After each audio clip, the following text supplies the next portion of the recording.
Risk Management, det er et kursus, vi har udviklet, og hvor vi faktisk er 2 Susanner. I forhold til at være 2 undervisere, så har vi egentlig lavet en SWOT-analyse. SWOT'en er jo et af de værktøjer, vi blandt andet præsenterer på kurset. Men lad os lige prøve at kigge på, hvad det er for en SWOT-analyse, vi har lavet her. Vi har lavet en på vores styrke. Det er jo egentlig, at vi kombinerer vores viden og deler ud af vores erfaring. Vores svaghed er måske, at I ikke ved, hvilken Susanne I bliver udsat for, fordi vi er ikke begge 2 på alle kurser. Og mulighederne, det er jo selvfølgelig, I kan simpelthen ikke tage fejl af navnet.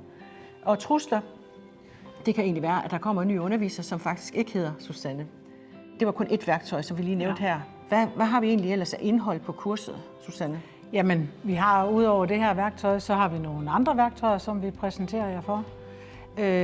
Kurset er tilrettelagt sådan, så det får sådan en praktisk tilgang, så vi præsenterer forskellige værktøjer, tager snak om, hvordan vi kan bruge dem. Vi kommer også lidt ind på, hvad for nogle niveauer man skal arbejde med risk management.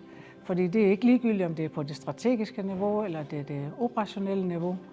Ja, og så har vi begge 2 nogle praktiske eksempler med fra det, vi kommer fra. Ja, som vi gerne deler ud af.